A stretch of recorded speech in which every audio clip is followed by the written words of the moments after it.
Good evening, everybody. I hope this finds you well. I really hope you had a great day today with your kids and with one another.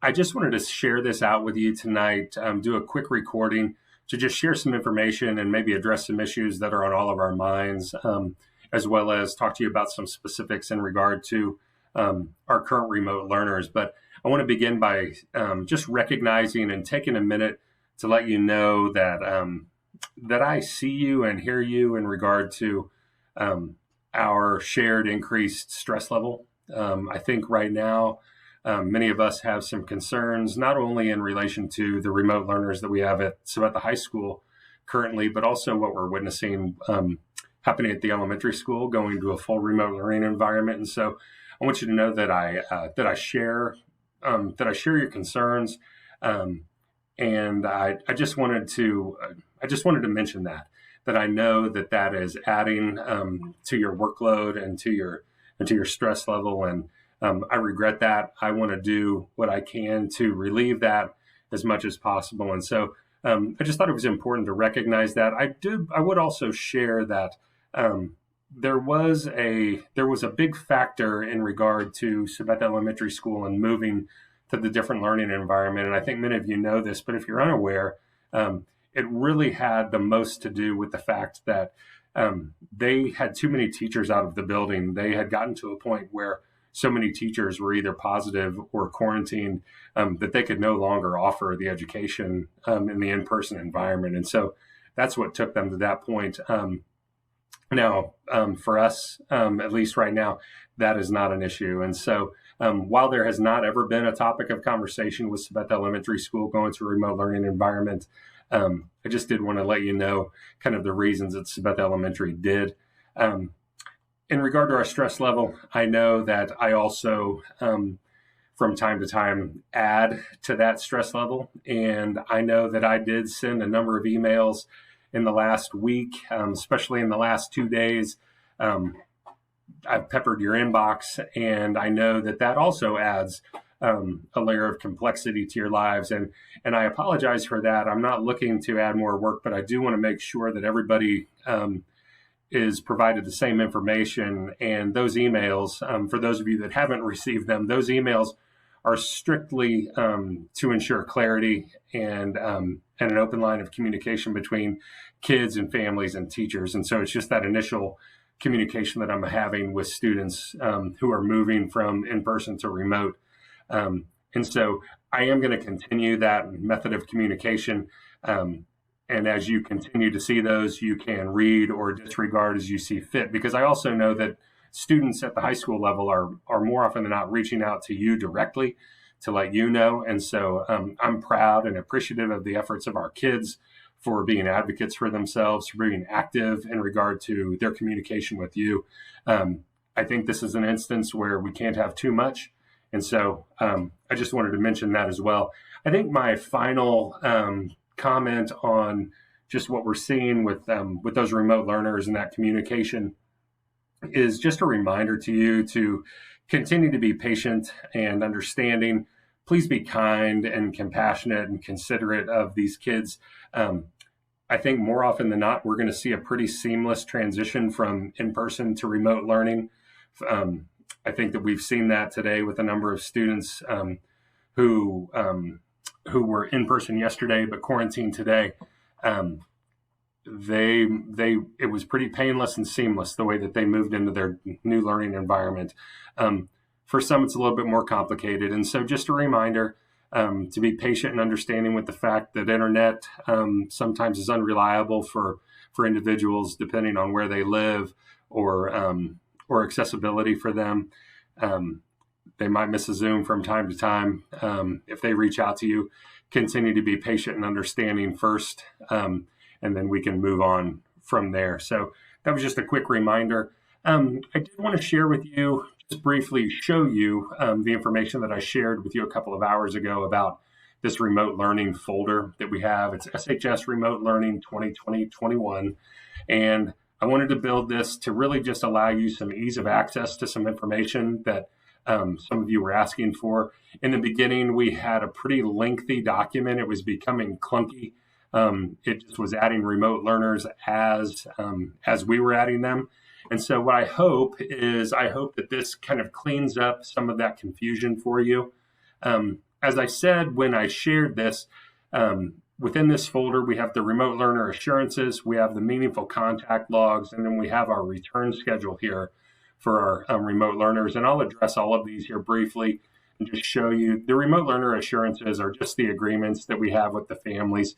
As I said, that's solely for attendance use and office use, but those are in this folder so that both at the building and the district level, we can access those as needed and share those with the other buildings as well. In addition to the insurances, we have active and inactive folders for each grade level, 9, 10, 11, and 12. Within these folders, we have in the active, we have our current remote learners and those logs, the meaningful contact logs that you've been working with.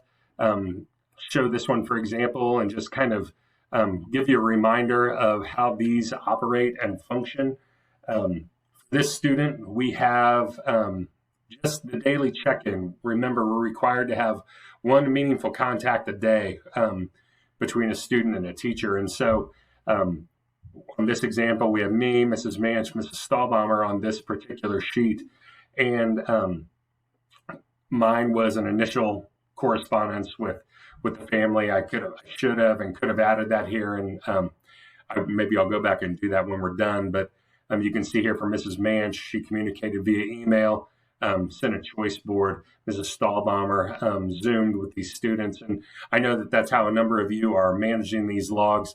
I just did want to share that, just for instance, if I were to have been this student's teacher today and I had communicated with them in my classroom, but I got in here and I saw that Mrs. Stahlbaumer had already logged some information.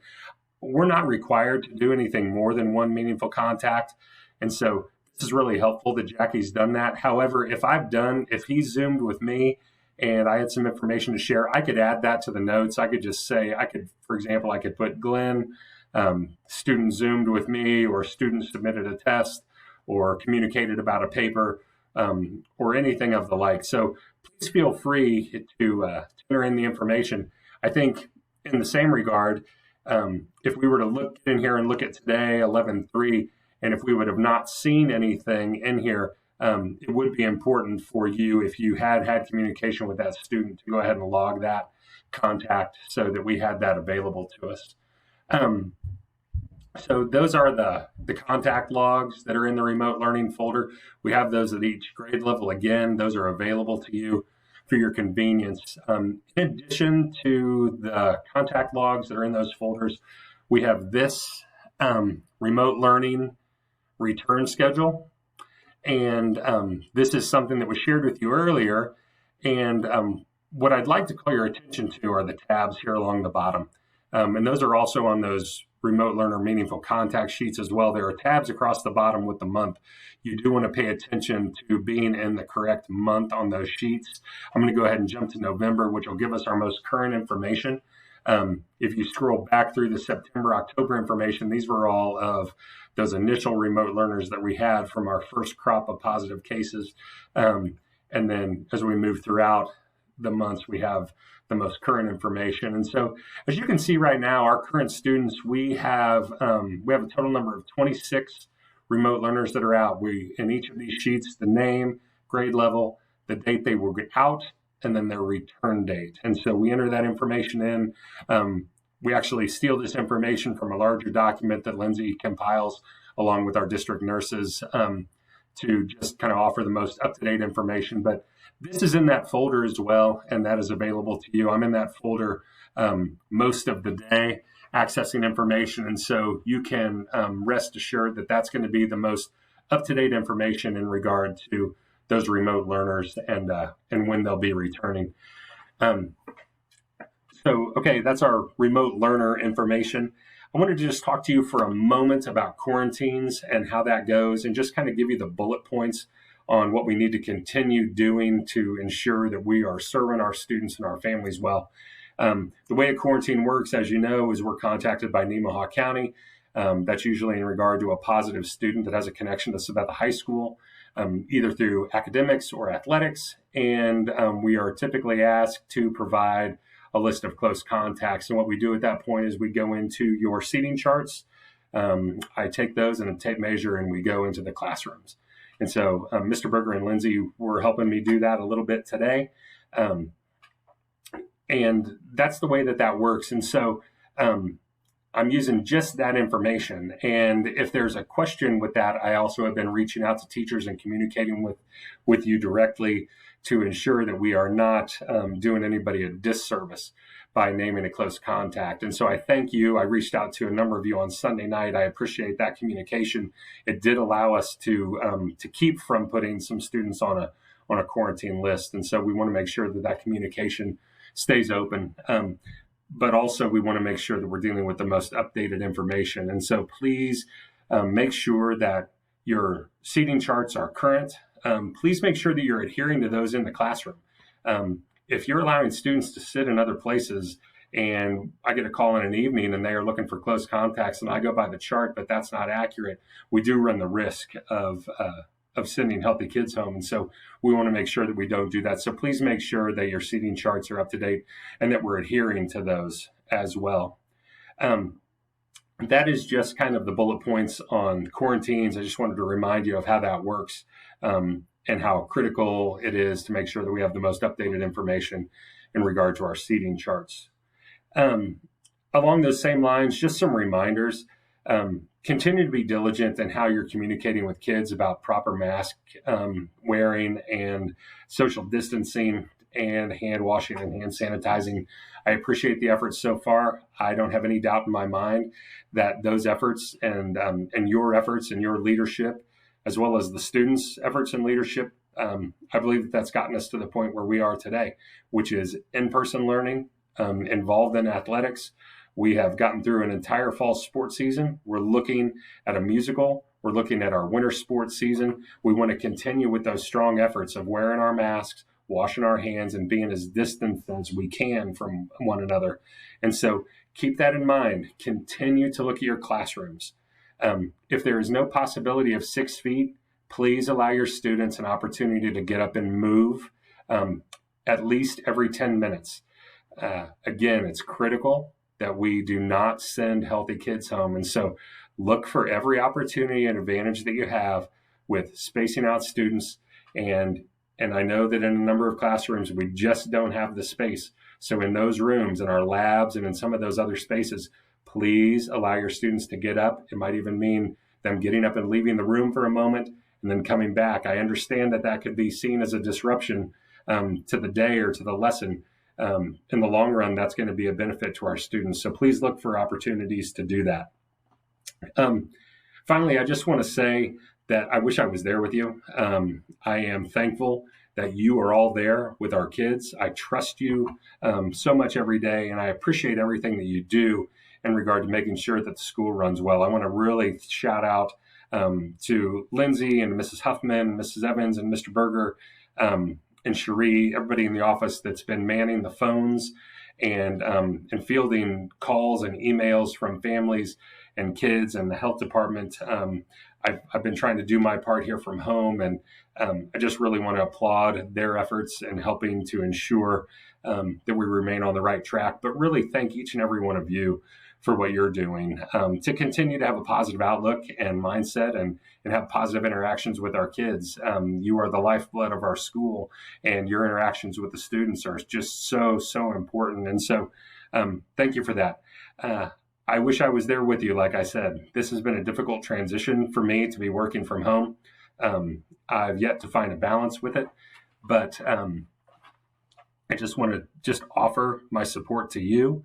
I want you to know that I'm available to you via phone, via email. I Zoomed with a teacher and a student today. That seemed to be beneficial. If there's anything at all that I can do to continue supporting you, I want to do that. I just finally want to end with just a reminder. Let's continue to have a positive outlook. Let's remember that what we're doing is a real blessing to get to work with kids. And so every moment that we have with them, whether it be in person or virtual, is really important to them and to us. And so let's just continue to do our job with a smile and an encouraging word. Thank you, everybody. and I'll see you soon.